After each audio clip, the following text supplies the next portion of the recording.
Badır bollar bağlandı, tulgasından tanıysın. Şarkısı bollar bağlandı, yelgasından tanıysın.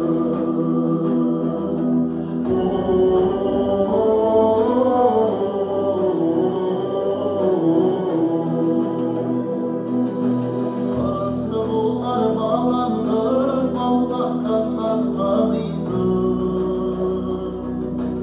Kedi bollar bağlandı, köp şapkandan tanıysın.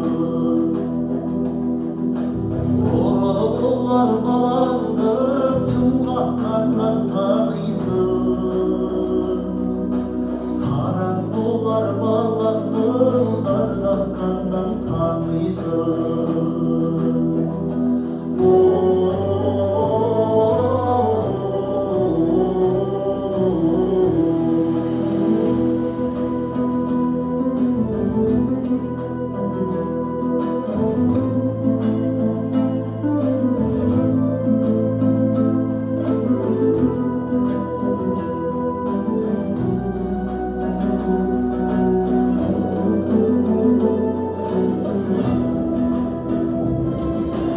Yeşil bollar bağlandı, tırnakkandan tanıysın.